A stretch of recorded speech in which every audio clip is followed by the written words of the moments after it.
So guys, welcome back to my channel. So hari ini kembali lagi dengan misi K-Influencer di bulan Agustus, dimana temanya adalah 4 musim yang ada di Korea dan musim apa saja yang ada di negara kalian. Pertama aku mau nunjukin aku sedang pakai baju dari sahabat Korea.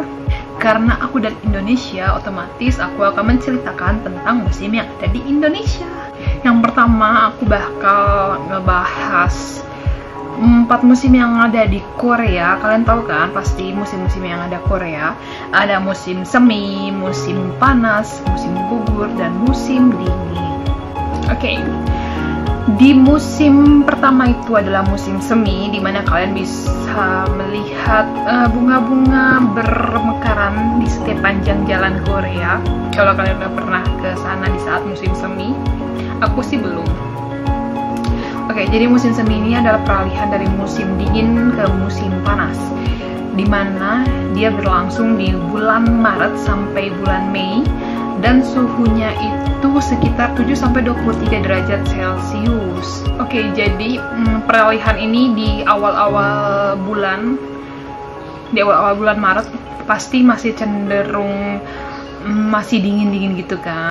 Karena musimnya terbilang sedikit dingin tapi panas, jadi kalian juga butuh pakaian yang hangat seperti pakai coat, cardigan, pokoknya yang bisa menutupi badan kalian dan bisa menghangatkan badan kalian tentu saja. Terus di musim semi itu kalian juga bisa datang ke tempat-tempat hits atau ke tempat-tempat yang wajib kalian datangi saat musim semi. Pertama nih ya yang aku kasih tahu, dan ini sumbernya dari Visit Korea Indonesia, destinasi musim semi terbaik di Korea. Pertama, kalian bisa lihat bunga canola yang bermekaran di Pulau Cheongsando. Oke, kalian bisa lihat bunga-bunga yang cerah bermekaran. Wah, keren sih. Pingin kesana. Terus next kalian bisa datang ke terowongan cherry blossom yang ada di Jalan Yusuro Yeouido. Itu kalian bisa melihat bunga-bunga cherry blossom yang bermekaran, ya kan. Terus di sini tertuliskan bahwa mulai mekar sepenuhnya pada awal hingga pertengahan April, sepanjang 1,7 km yang dipenuhi dengan 1.800 pohon cherry blossom. Oke, next kalian juga bisa jalan ke Taman Namsan, karena di sepanjang jalan Namsan itu bakal banyak bunga-bunga bermekaran. Oke, next kalian juga bisa datang ke istana. Susah banget ya ngomongnya. Ke istana Changgyeongbuk. Oke, ini merupakan salah satu kerajaan utama di Seoul, tempat melihat cherry blossom nomor 1. Oke. Lihat cherry blossom lagi di Danau Sokchon Hosu. Oke. Di Danau Sokchon Hosu ini, terus kalian bisa sambil melihat cherry blossom di sekitaran Wontaewon situ. Oke. Danau Sokchon Hosu ini memiliki 1000 pohon cherry blossom. Alright. Next, kalian bisa datang ke Taman Danau Ilsan. Banyak ya tempat-tempat musim semi yang wajib banget kalian datangi saat kesana nih. Banyak banget sumpah. Dan banyaknya sih kalian bisa melihat cherry blossom di setiap panjang jalan Korea. Oke, next ada musim panas tentu saja. Setelah musim semi ada musim panas. Oke, jadi musim panas ini berlangsung dari bulan Juni hingga Agustus. Suhunya sekitar 25-38 derajat Celcius. Wow, gila, panas banget. Indonesia aja 30-33 nggak sih? Di sini dituliskan bahwa memasuki akhir Juli hingga Agustus, udara akan terasa sangat panas dan lembab. siapkan pakaian yang ringan, nyaman, dan dapat menyerap keringat. Untuk tempat-tempat yang wajib kalian datangi saat musim panas di Korea itu banyak banget, sumpah. Kalian bisa ikut festival lumpur Boryong. Itu merupakan festival main lumpur dan kotor-kotoran. Oke, jadi festival lumpur Boryong ini ditujukan untuk wisatawan-wisatawan asing yang ingin bermain kotor-kotoran saat musim panas. Terus kalian bisa juga datang ke Busan. Di situ kan banyak banget pantai, ya kan, laut lepas. Jadi kalian bisa bisa berjemur di pantai di Busan. Terus next kalian bisa datang ke Bosong Green Tea Festival. Ini tuh festivalnya diadakan di setiap bulan Mei saat daun teh hijau mulai hijau-hijaunya. Kalian juga bisa datang ke Petit France. Terus next kalian bisa datang ke Jongdong Simgok Bada Puche Kill Train. Nah, ini tuh ditujukan untuk kalian-kalian yang suka trekking atau naik ke bukit.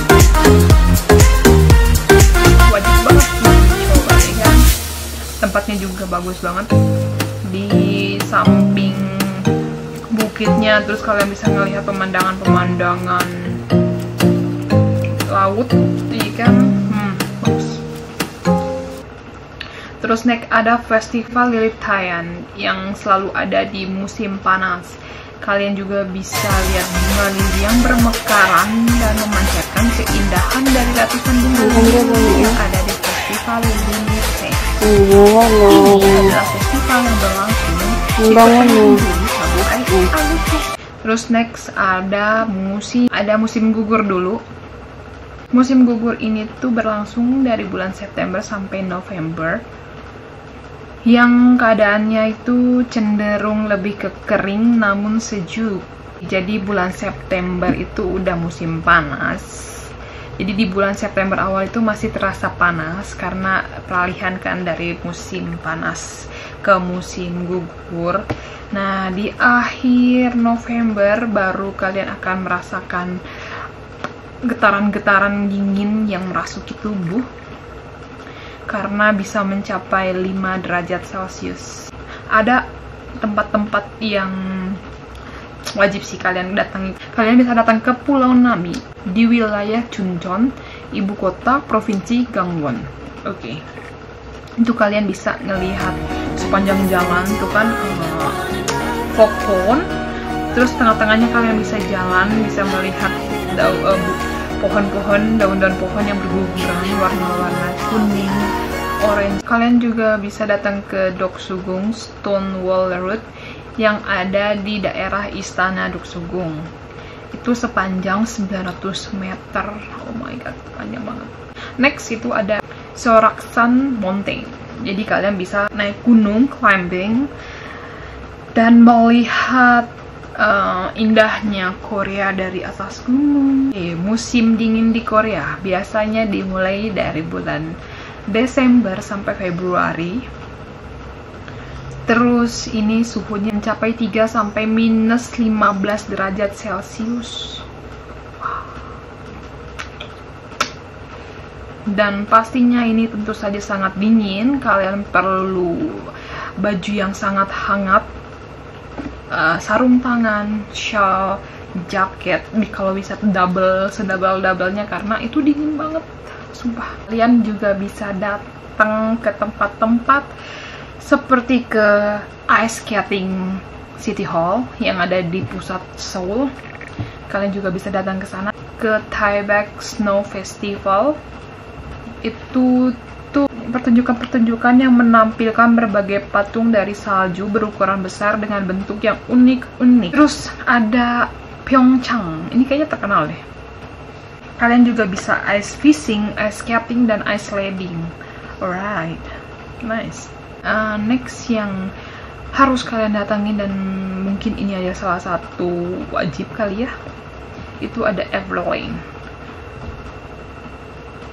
tempat bermain Everlane yang sering menjadi tempat wisata kunjungan oleh berbagai macam penjuru dunia, wisatawan. Dan untuk 4 musim di Korea mungkin itu dulu, dan lanjut ke musim yang ada di Indonesia. Jadi di Indonesia sendiri itu kan kita cuma punya 2 musim ya. 2 musim itu musim kemarau panas atau musim penghujan. Musim kemarau dan musim penghujan ini berlangsung selama 6 bulan masing-masing kurang lebih.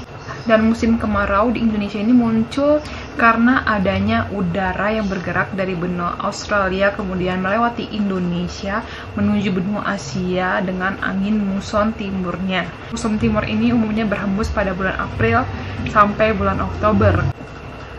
Terus tempat wisata musim panas, musim penghujan, kalian bisa datang kapan aja itu. Pertama itu ada di Taman Nasional Kepulauan Komodo.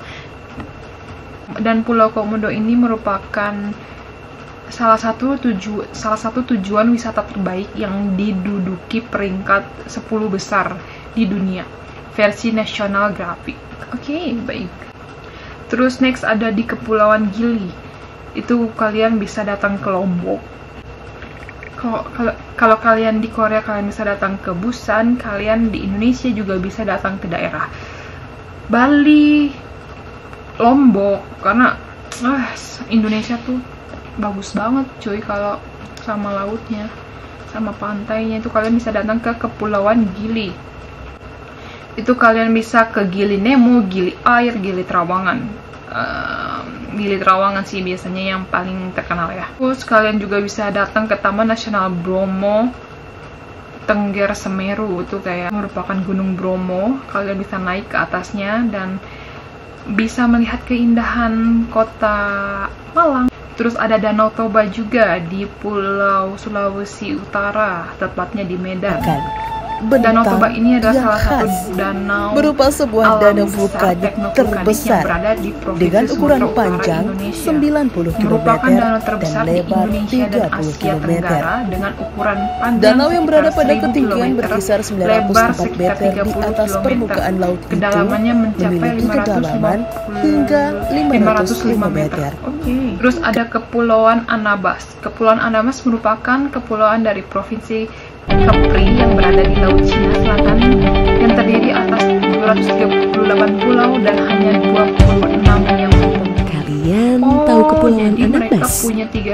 Kalau Natuna pasti sudah tak asing di telinga kan? Dan hanya Kabupaten Kepulauan Anambas merupakan pemekaran dari Kabupaten Natuna sejak tahun 2008. Sejak saat itulah kabupaten ini berdiri mandiri, menata diri, dan pesonanya tak bisa dihindari.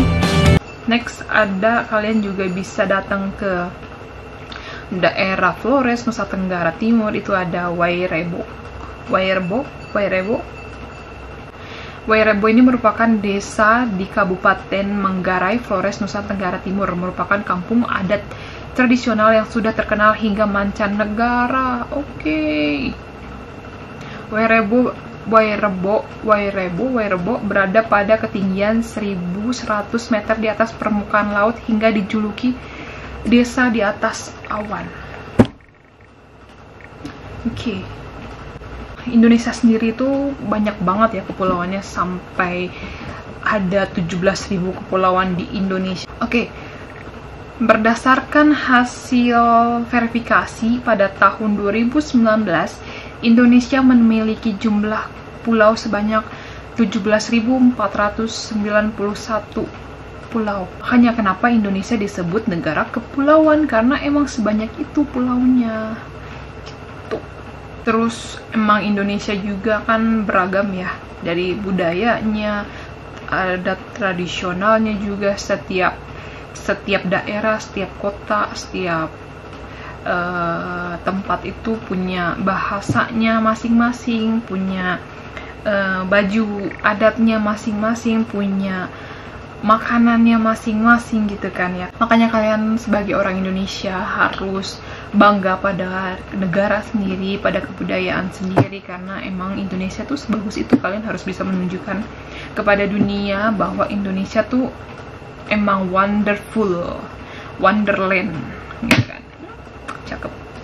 Oke guys, jadi sekian video kali ini. Semoga kalian bisa mendapatkan sedikit informasi gitu kan ya, terhadap tempat-tempat wisata yang pingin kalian nanti datengin setelah pandemik selesai.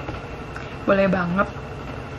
Jadi jangan lupa buat like, comment, subscribe, dan share ke teman-teman kalian kalau misalnya kalian suka video ini. Terima kasih. See you on my next video. Bye.